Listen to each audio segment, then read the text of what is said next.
பொம்பள மாதிரி இருக்கான். மோசமான சம்பவங்களை எதிர்கொண்ட ஜீ தமிழ் நிகழ்ச்சி போட்டியாளர் அம்மா பகிர்ந்த சோகமான விஷயம். ஜீ தமிழ்ல நிறைய ரியாலிட்டி ஷோக்கள் மிகவும் பிரபலமா போயிட்டு இருக்கு.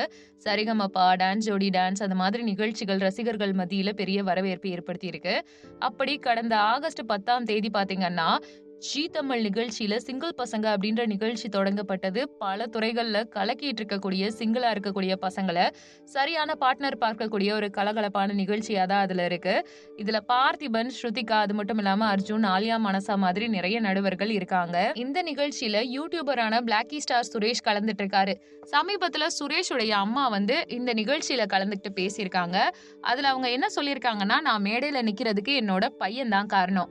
எவ்வளவோ அடி வாங்கியிருக்கான், எவ்வளவோ பேர் அவனை விரட்டி இருக்காங்க, அடிச்சிருக்காங்க, பொம்பளை மாதிரி இருக்கான்னு அவமானப்படுத்தி இருக்காங்க, நிறையவே கேவலப்படுத்தி இருக்காங்க. வாழ்க்கையில அவனை விட்டு நிறைய பேர் பிரிஞ்சும் போயிருக்காங்க. ஆனா அவன் விழுந்து விழுந்து எழுந்திருக்கான். அதுக்கு பதிலா இப்ப பாத்தீங்கன்னா கண்டிப்பா அவனுடைய வாய்ப்பு, அவனுக்கு கிடைச்ச சூழ்நிலையை அவன் பயன்படுத்திக்கிறான், நல்ல விதமா எடுத்துட்டு போறான்னு சொல்லியிருப்பாங்க. எல்லா பிள்ளைகளும் நல்லா இருக்கணும் அப்படின்னு இமோஷனலா பேசியிருப்பாங்க. பிளாக்கி ஸ்டார் அப்படின்னு சொல்லும் பொழுது ஆரம்பத்துல அவருடைய வீடியோஸ்ல ஏதோ ஒரு இடத்துல நின்று டான்ஸ் ஆடுவாரு. அவரை நிறைய யூடியூபர் ஸ்டால் பண்ணியே நிறைய சம்பாதிச்சிருக்காங்க. அவர் அக்ரெசிவா சில டைம் பேசிடுவாரு. அவருக்கு வரக்கூடிய எதிர் கமெண்ட்டுகள் எல்லாத்துக்கும் பொறுமையா உட்காந்து ரிப்ளை பண்ணிட்டு அதையுமே சர்க்காஸ்டிக்கா ஒரு மாதிரி கொண்டு போவாரு. இது ஒரு பெரிய விமர்சனமா அவர் மேல இருக்கு. உன்னை ஒருத்தவங்க திட்டுறாங்கன்னு தெரியுது, நீயும் திருப்பி திட்டுற அப்படின்னு சொல்லிட்டு ஒரு இஷ்யூ போயிட்டு இருக்கு.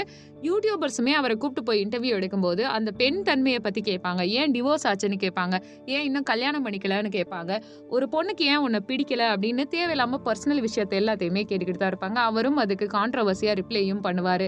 அதை விட முக்கியமான விஷயம் என்ன அப்படின்னு பாத்தீங்கன்னா, இந்த மனுஷனை பொறுத்த வரைக்கும் இன்னொரு சைடும் இருக்கு. ஒரு நல்ல டீச்சர், ஸ்கூல் டீச்சரா இருக்கும் பொழுது கேம்பஸ்குள்ள ஒருபோதுமே அவர் போனை எடுத்துட்டு போறதில்ல.